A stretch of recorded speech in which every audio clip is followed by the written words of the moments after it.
El comisariado de los heraldos del Evangelio ha sido un campanazo de alerta sobre los peligros de la disolución doctrinal y la infiltración del espíritu del mundo en la iglesia.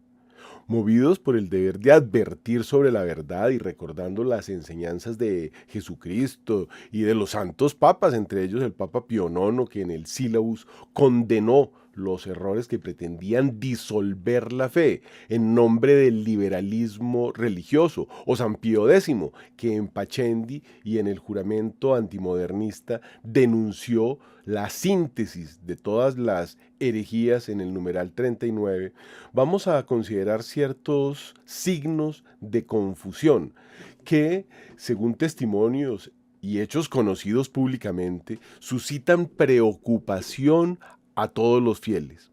Una advertencia que, siguiendo el ejemplo de León XIII, quien tuvo la visión aterradora el 13 de octubre de 1884, que lo llevó a componer la famosa oración de San Miguel Arcángel y a promulgar la versión del exorcismo para los fieles, que advirtió que las potencias de Satanás vagaban por el mundo para perder las almas, y viendo una realidad que cae sobre el mundo, tenemos que advertir, como San Pío IX en Cuantacura, quien condenó la doctrina según la cual la iglesia debe conformarse al espíritu del mundo.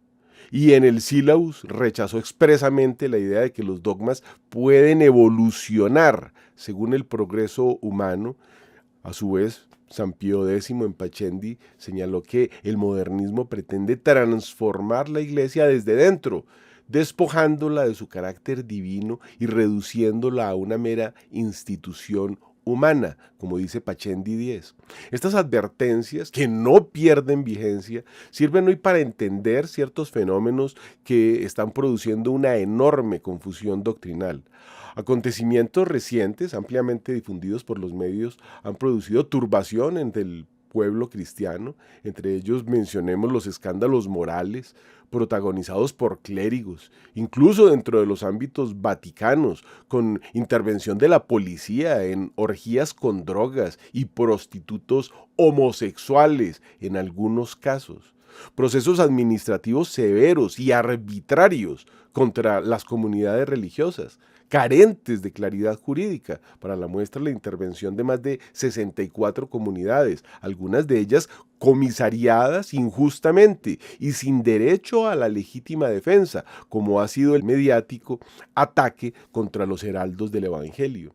Propuestas teológicas que algunos califican como incompatibles con la doctrina perenne, como la discusión sobre diaconisas o expresiones cancelantes sobre dogmas marianos tradicionalmente venerados. Estos hechos son percibidos por algunos fieles como señales de lo que San Pablo llamó misterio de iniquidad obrando ya en el mundo, como dice 2 de Tesalonicenses 2. El misterio de la iniquidad o la abominación de la desolación.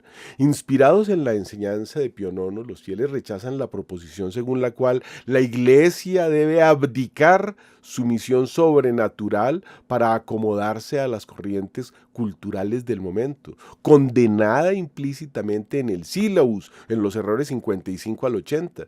Igualmente, San Pío X declaró que no hay verdadera reforma donde se altera la sustancia de la fe. La iglesia no necesita ser transformada, sino defendida.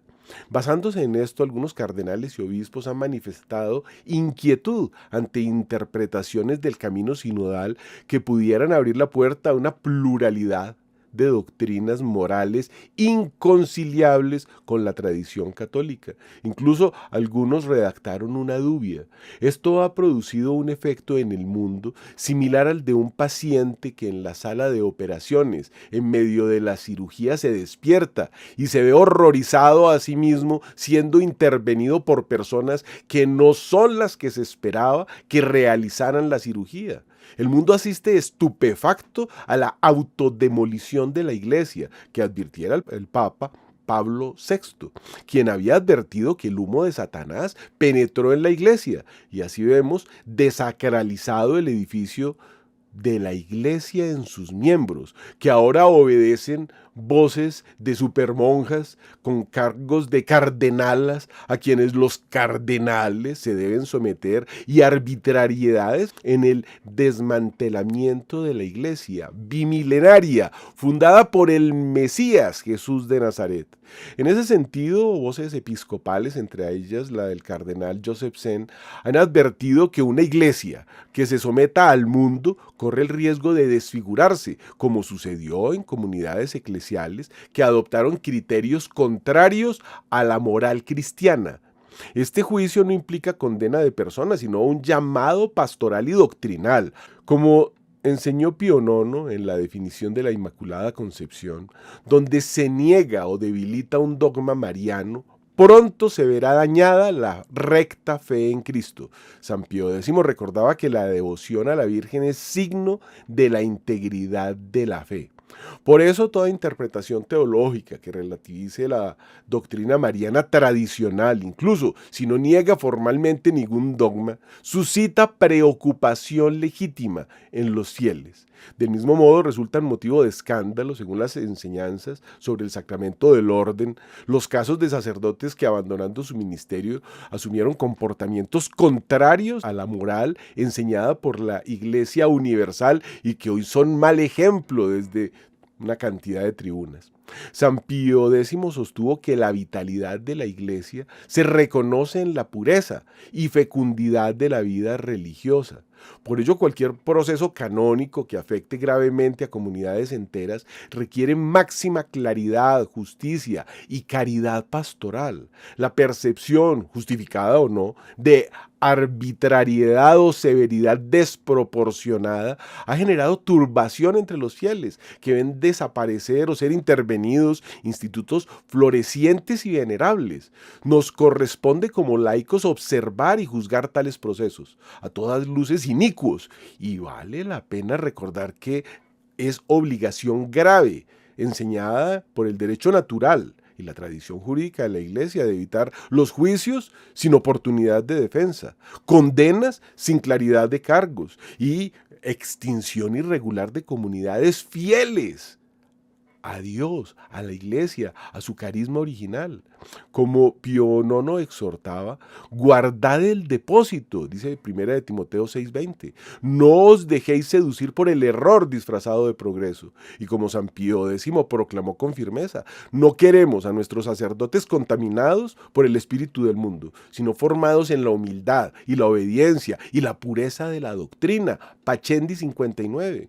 Así también hoy exhortamos en este ejercicio a que toda reforma, proceso sinodal o discernimiento pastoral permanezca fiel a la tradición católica, rechace todo modernismo doctrinal, preserve la sacralidad del culto, fortalezca la vida religiosa y mantenga la unidad íntegra de la fe sin fragmentarla en prácticas divergentes según culturas o grupos que ahora pues están ayudando a autodemoler el edificio de la Sagrada Iglesia Católica.